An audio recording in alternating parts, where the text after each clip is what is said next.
The emergency exit was blocked again. Third time this quarter. This time by a stack of promo pallets full of inspirational mugs with words like grit and hustle slapped on the side.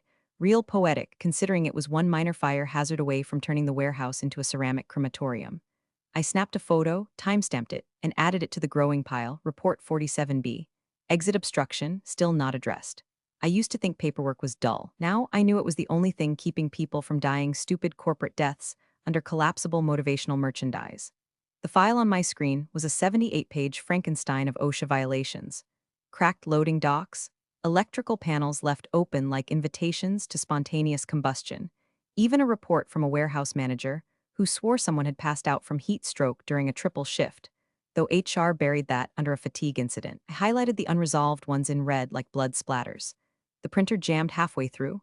Figures. Linda Hay chirped a voice like a ringtone set to smug intern. I looked up. It was her, Amber, the VP's daughter, our new workplace operations director. 25, business degree from somewhere that prioritizes branding over literacy.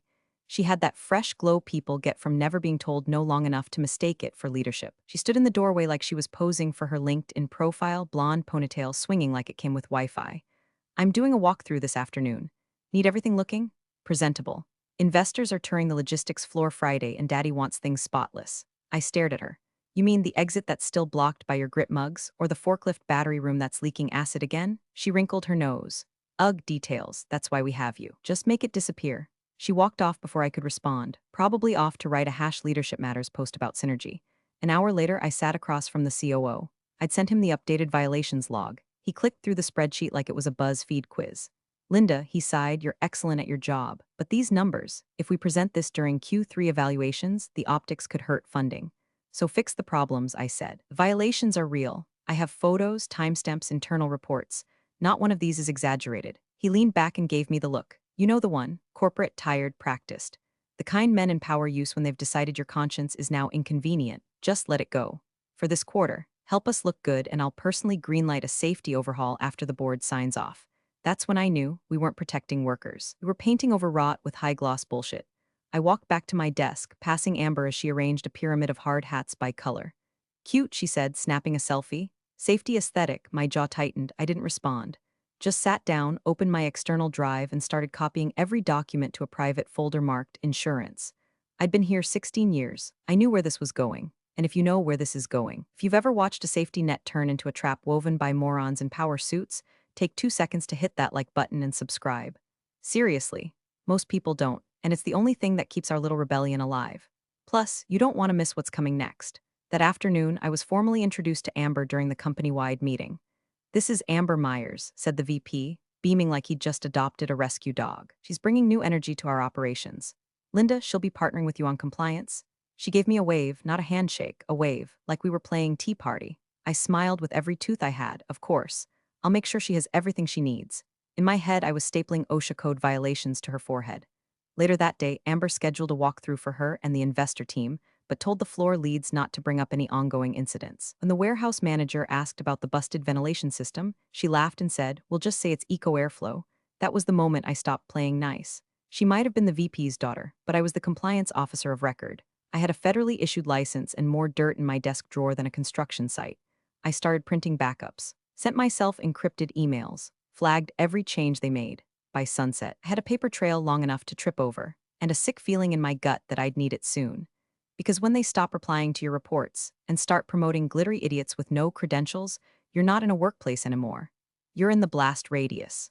Monday morning kicked off with Amber strutting through the warehouse in steel-toed boots that had never met actual steel. She had a clipboard in one hand, a ring light in the other, and a marketing intern filming her like she was unveiling the next iPhone. Safety is everyone's responsibility, she chirped, sweeping her arm toward a row of newly painted caution lines. The paint was still wet. One of the temp workers had already slipped in it an hour earlier. You okay? I asked him as he limped past. Yeah, he muttered. Boss lady said I should have read the floor. Amber didn't notice. She was too busy posing in front of a certified safe zone sign she'd printed herself, hung with scotch tape above an electrical panel that still sparked when it rained. By noon, the janitorial crew, most of whom hadn't been trained in chemical cleanup, were mopping up an oil spill in the docking bay using old floor mats. The real cleanup request had been sitting in the maintenance queue for 2 weeks. When I mentioned it to Amber, she gave me a look like I'd just farted during a prayer. Oh my God, Linda, that's handled. We resolved it informally. No need to document things that aren't problems anymore. I blinked. Resolved how? There's no proper hazmat log. The mats are saturated. She waved her glittery nails like she was shooing away a fly. We're being agile. Come on, this isn't a courtroom. No, I thought, but it might be one day. I went back to my office. 9x9 cubicle that smelled like toner and betrayal, and opened up the inspection checklist. I redlined everything that hadn't been handled according to regulation, then saved a separate copy labeled MGMT Claims Unverified. That night, I forwarded the daily report to the COO with a short note, just keeping this on record per protocol. I didn't expect a response. I didn't get one, not even a read receipt. That was the third ignored message in 4 days. I'd spent most of my career being told my work was essential. Now, apparently, it was bad optics. They wanted clean numbers, not clean conditions. The next morning, Amber held a team breakfast in the conference room, bagels, fruit, and a PowerPoint titled Our Safety Vision. She started with a slide that said trust plus vibes equals results in Comic Sans. I nearly walked out on principle. We're redefining compliance, she declared, as if it were a yoga pose. Linda's job is evolving. She's more of a consultant now. My throat went dry. No meeting, no memo. Just that, she's more of a consultant now. Spoken over cranberry juice and Costco muffins. I sat through the rest of the slideshow in a daze, nodding politely while Amber explained how metrics are just gatekeepers and how visual harmony in the workplace prevents accidents. I watched her flip past a slide showing a photo of her dog in a hard hat. The intern clapped. Back at my desk, I inserted the external drive and began duplicating everything. Reports, photos, policy logs, even the voicemail from OSHA confirming an upcoming inspection. Still 2 weeks out, but close enough to smell. Every time I tried to raise a flag, they handed me a balloon. The investor tour was scheduled for Friday. Thursday morning, the whole warehouse reeked of lemon-scented bleach and panic. They'd rolled and rented safety equipment, polished the floors, and posted laminated signs with buzzwords like Synergy Zone and Eco-Efficiency Corridor. I watched them slap a safety first sticker on the eye wash station that hadn't dispensed water in months. I checked it myself, still bone dry. I wrote it down anyway. Later that day, I overheard Amber telling the marketing team, "Don't film anything near the old HVAC units, they're an eyesore." The HVAC units were also leaking refrigerant, but hey, at least they were ugly. That night, I sent another flagged report to the COO and copied myself on a personal email. Just in case, then I backed it all up again. 2 drives now, one in my purse, one in my freezer at home, tucked behind a lasagna. I wasn't trying to be a whistleblower. I just didn't want to end up reading about our facility in the news under the headline, Logistics Company Faces Lawsuit After Chemical Spill Hospitalizes 6. And maybe I was paranoid. Maybe they'd clean up just enough to pass. But the silence coming from upstairs wasn't ignorance. It was strategy. They were playing dumb and hoping I'd follow their lead. But I don't play dumb. I document. I found out I'd been removed from my own job by accident. Well, not accident unless you consider getting shanked in a dark alley, just a little miscommunication. Cheryl from HR, bless her gossipy little heart, pinged me around 3 p.m. "Hey, are you not on the walkthrough roster anymore?" Amber said Ryan's handling compliance shadowing now. Ryan, the intern, the one who thought PPE stood for professional power energy, the one who asked if forklifts ran on Bluetooth. That Ryan. I double-checked the schedule. My name was gone, replaced with Ryan J. Safety Adjunct, TBD. No one had told me, no meeting, no notice, not even a passive-aggressive post-it. Just erased, like 16 years of crawling through heat-scorched trailers and asbestos closets meant nothing compared to Amber's favorite coffee fetcher with a jawline and 3.1 GPA. I stood up, walked straight into the operations strategy sync happening in Conference B, aka Amber's glitter-glazed power circle, and paused at the door. Inside, Amber, Ryan, 2 floor leads, and the new marketing consultant who kept referring to warehouse workers as brand adjacents. Everyone had a lanyard. Everyone had a smoothie. No one looked up. I cleared my throat. Is there a reason I wasn't looped in? Amber looked over her shoulder with that botoxed Barbie smirk. "Oh, Linda, you're here. This is just a strategy huddle. Figured you'd appreciate a breather while Ryan gets some field exposure." Exposure to what? Falling boxes and untrained forklift drivers? She laughed too loud, like she was trying to bounce the sound off every ego in the room. "He's got a good eye. You'll still be handling policy and internal comms. The less hands-on stuff. Hands-on, like OSHA violations, toxic spills, unreported injuries, faulty racking, things that actually kill people when ignored. But sure, let's give the TikTok intern a hard hat and see what he can spot." I left the room without another word. I knew what this was. It wasn't restructuring. It was an eviction. Back at my desk, I felt my phone buzz. Voicemail, unknown number. I played it. "Hi, this is Darren McMillan from the regional OSHA office. Just confirming our standard compliance audit for tomorrow at 9 a.m. Looking forward to touching base with your team. Give me a call if anything changes." My mouth went dry. Tomorrow. The inspection was tomorrow. I didn't panic. I'd done this dance before, dozens of audits. Usually, I prepped checklists, reviewed protocols, walked the floor personally. This time, I'd been benched, and no one in that room knew squat about CFR 1910 standards, let alone how to bluff their way through a federal inspection. I forwarded the voicemail to the COO with the subject line, "Urgent OSHA audit confirmed for tomorrow at 9 a.m." Then I took a walk, down to the loading dock, past the rickety stairwell that still hadn't been reinforced. I watched a temp haul boxes without gloves while a manager scrolled Instagram. 5 minutes later, the COO called. "Linda, I saw your message. You're aware they reassigned my inspection role to Ryan. Doesn't have clearance to even speak to an inspector. A pause, it's just for show. They're not looking to cite anything, just keep things tidy. We'll handle it. Handle it how? The documents are outdated. The eye wash stations are still dry. Half the safety protocols haven't been reviewed since Q1. He sighed. That heavy, annoyed dad sigh men like him mastered in middle management. We're not asking you to cover anything up. Just be discreet. Amber's doing great. Let her run point on this. Investors are here next week and we can't afford a panic over some missing logs." I didn't scream, I didn't cry, I didn't even laugh. I just stared at my monitor at the folder marked archived, full compliance logs Q1, Q3, and dragged it to my encrypted drive. Then opened a new file, named it Exit Strategy. Because when your own company tells you to be discreet the day before a federal audit, after gutting your authority and swapping you out with a golden retriever in khakis, you start preparing for the fire before they even smell the smoke. They didn't want me there tomorrow. They didn't want a witness. The clock on my monitor read 4:58 p.m. I remember that number like it's tattooed on the inside of my skull. Not 5 o'clock, not end of business, not even enough time to finish an end-of-day email.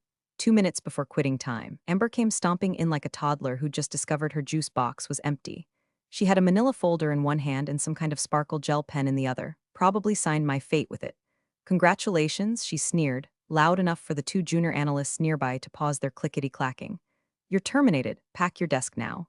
She dropped the folder on my keyboard like it was a party invitation. I didn't blink, didn't flinch, just reached into my top drawer, pulled out my badge, and handed it over without a word. Her hand brushed mine, cold, clammy, like she already knew she was holding a live grenade and had no idea which end would blow. "You can skip the exit interview," she said, like she was doing me a favor. "It's revoking your access at 5 sharp, don't dawdle." I turned off my monitor. Took nothing but my mug and the backup drive I'd already packed in my purse 3 days earlier. "Compliance is my cardio," the mug said. "Cheap gag gift from 2 interns ago." I walked past the kitchen. Past the conference room with the safety as sexy poster she'd hung for the walkthrough. Past Ryan, who gave me a nervous thumbs up like I was just heading to early retirement. I didn't look back. But when I passed the janitor's closet, I saw Hector standing there, mop in one hand, eyebrow raised like it was trying to escape his face. He mouthed, "What the hell?" real slow. See me crawling under leaking pipes. He'd handed me gloves when the lab sink backed up into the break room. He once caught Amber spray painting rust on a stair rail for aesthetics. He knew. Outside, the sky was that weird corporate blue-gray, like the color of a finance bro's button-up shirt. The parking lot was mostly empty, except for the finance director vaping in her Prius and someone blasting Nickelback from the loading dock. I made it to my car, opened the door, and then just didn't get in. I stood there. Purse on my shoulder, mug in my hand, heart beating steady but slower than usual, not sad, not shocked, just suspended like gravity was on a smoke break. Then I pulled out my phone. First text went to myself, termination 4:58 p.m., folder received, witness present. Second text, OSHA contact Darren McMillan. Voicemail saved. Third, initiate final report. Timestamp tonight. File under revoked authority. I didn't even realize I was smiling until the wind blew my hair into my mouth. They thought I'd slink away, cry in the bathroom, scream about injustice or beg for an appeal. But I'd already submitted my resignation to reality 2 weeks ago when they handed my responsibilities to a barely sentient polo shirt and told me to trust the process. What Amber didn't know, what none of them knew, is that firing me wasn't just a personnel change, it was a regulatory event. And now I had receipts with timestamps and a duty by law to report, so I stood in the parking lot under a dying security light and started typing. The night shift crew clocked in behind me. One of them gave me a little nod. I didn't nod back. I was busy documenting. I didn't go out for a drink, didn't call a friend, didn't even change clothes. I drove straight home with my badge still warm from Amber's clammy hand and my half-drunk thermos rattling in the passenger seat like a ghost with caffeine jitters. My neighborhood was already dark when I pulled in. Suburban silence, porch lights on timers, dogs barking at nothing. The kind of quiet that lets you feel how loud your thoughts really are. I walked in, dropped my purse by the door, and sat down at the kitchen table, no lights, just the dull blue glow of my laptop screen booting up. I didn't need dinner. I needed completion. The file was already half-written, my final report, pre-drafted in a folder called Contingency, Immediate Termination. I'd started it the same day I caught Amber using a paint marker to correct a pressure gauge. Something told me back then I'd never be allowed to finish my work the honest way. So I typed, object, termination notice OSHA licensed officer noncompliance risk urgent date. Today's date time, 4:58 p.m. timestamped, filed by Linda A. Redmond, OSHA cert hash 19 to 4487 exp. 2027. I included the voicemail from Darren at OSHA confirming the upcoming audit. I attached my termination timestamp. I included the policy clause outlining my legal responsibility to report loss of oversight, especially when it occurred within 24 hours of a scheduled inspection. I noted the last time I'd submitted a compliance review, noted my revoked authority, noted that my access to internal safety protocols had already been cut off by the company's IT. I didn't editorialize, I didn't embellish, just facts. Cold, clinical, unavoidable. Then I opened the encrypted folder. Backups of every violation report from the last 4 quarters. Photos of exposed wiring, leaking chemicals, locked emergency exits, tampered logs. I added them to a secondary drive upload and forwarded them to the state compliance office. Not out of spite, out of obligation. Because that's what my license requires. And because deep down, I knew the company's legal team would try to bury it all before the inspector even parked his car. The email to OSHA went out at 7:11 p.m. One to state compliance, 7:13. A final copy to myself with headers marked "Do not alter legal duty fulfilled." I sat back in the chair. Finally exhaled. No rage, no adrenaline, just silence, the good kind.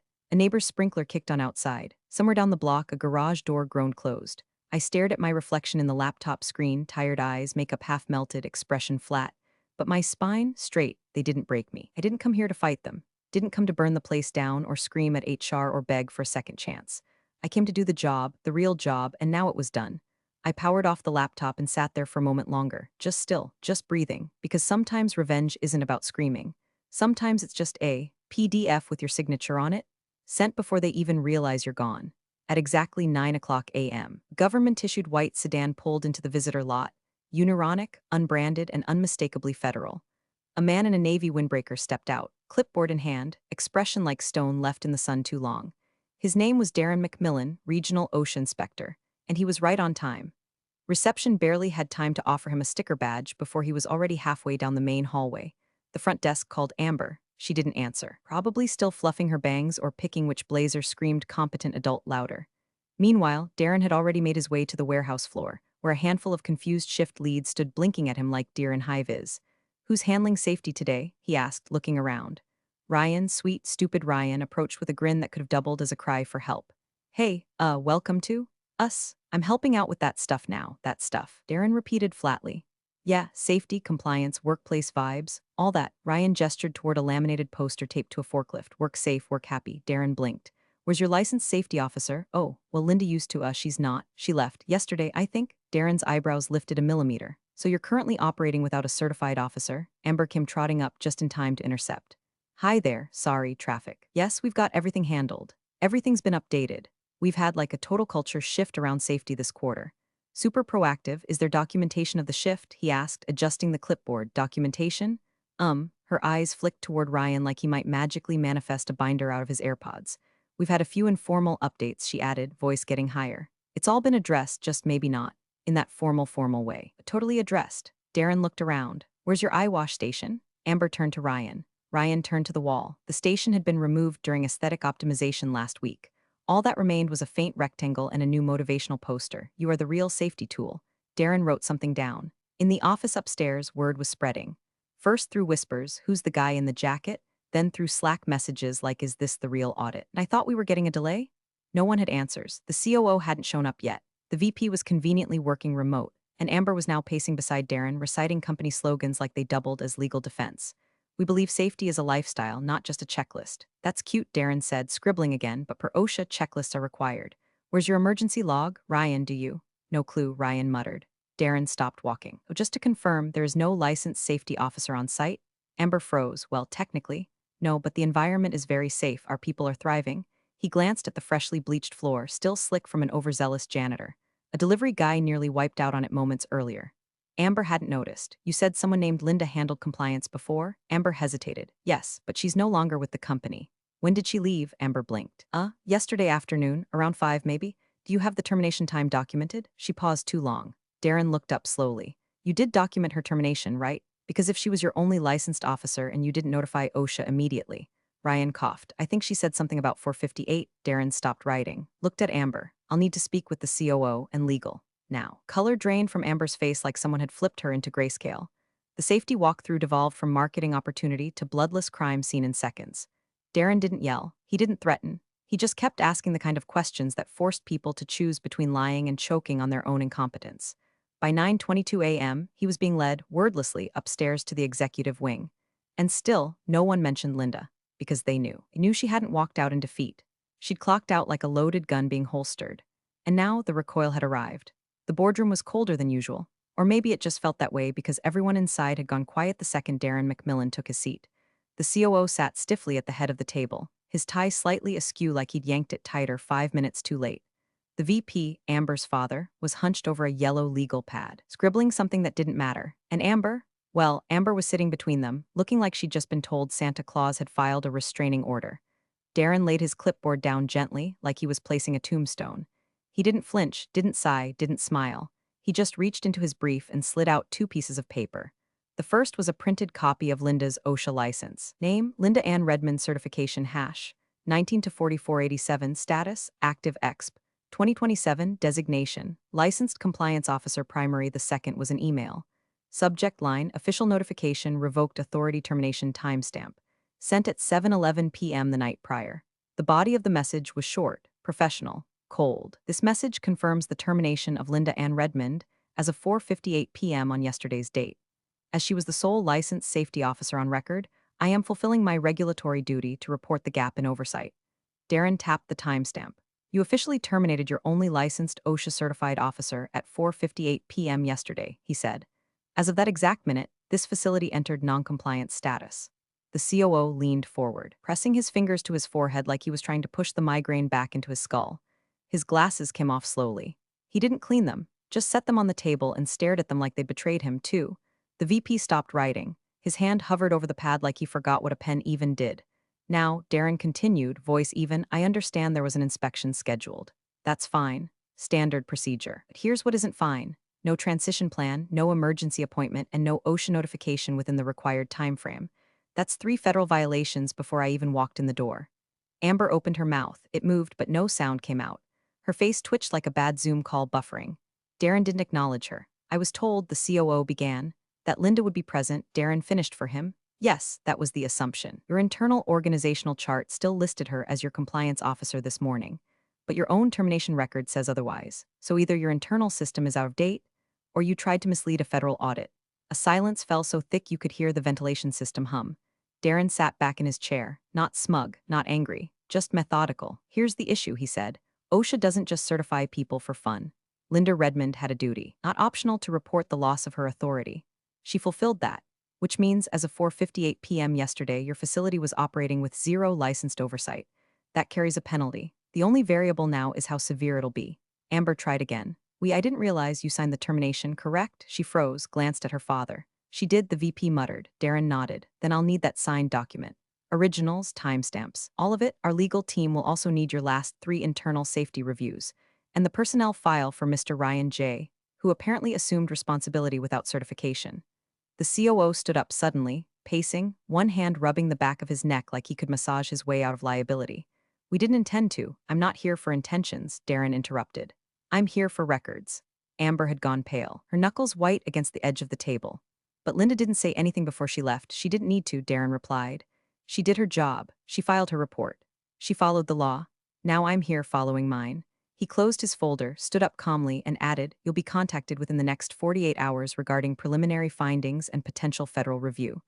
Until then, I suggest you consult legal counsel and, frankly, call Linda. I'll need her notes to even begin cleaning this up.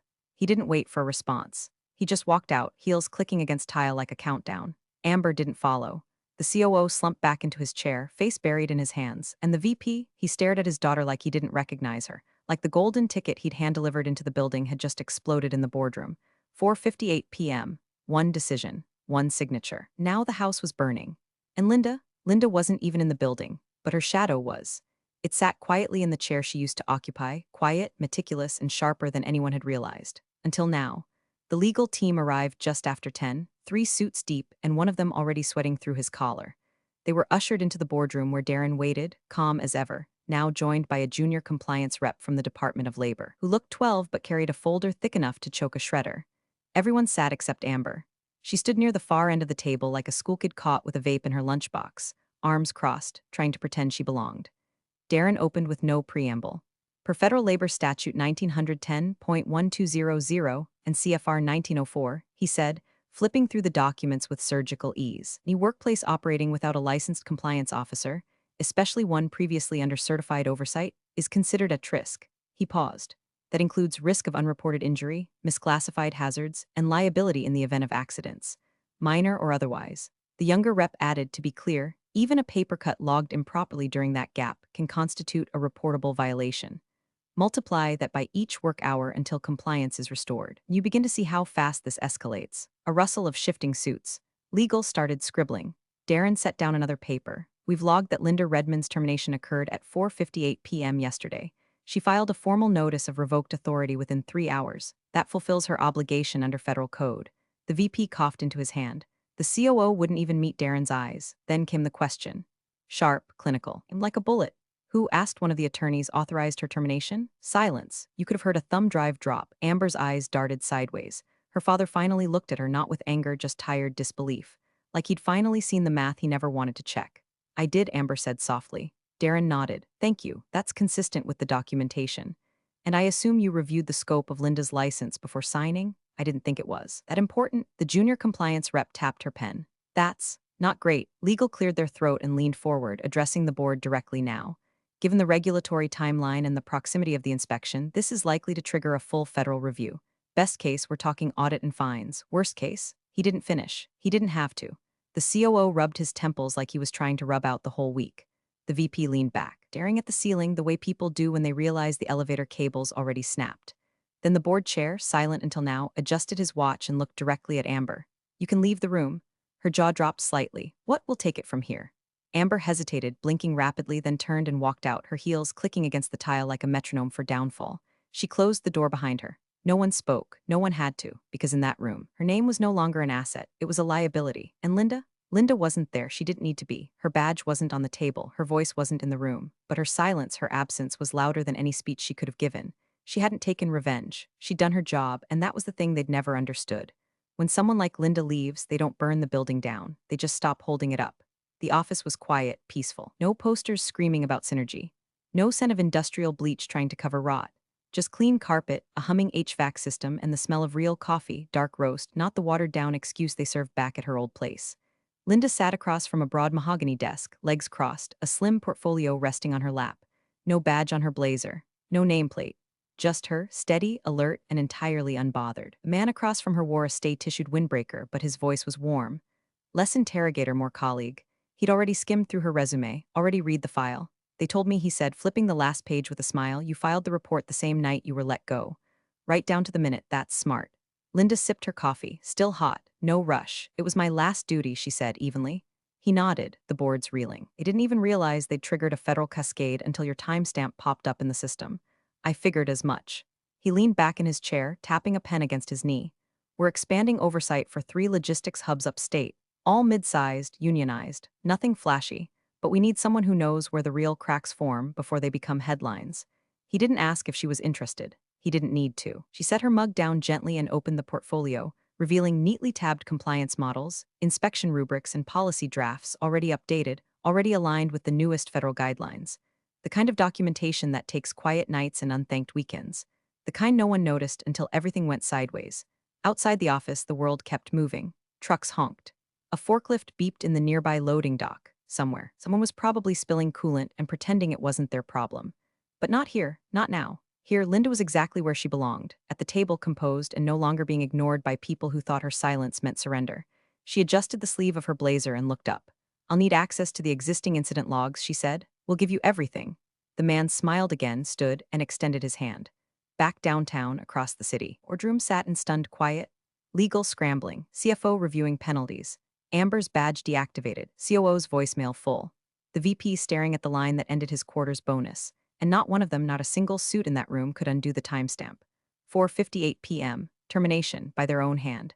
And at 7:11 p.m., Linda filed her final report, not to retaliate, not to ruin them, but because the rulebook said she must. No gloating, no press release, no internet tantrum, just quiet, precise consequence. Because in the end, Linda didn't need revenge, she had protocol, and she used it better than they ever deserved. Big thanks for watching, you sneaky seniors. Subscribe to keep the coffee pot brewing revenge. Your ex-colleagues won't know what hit him.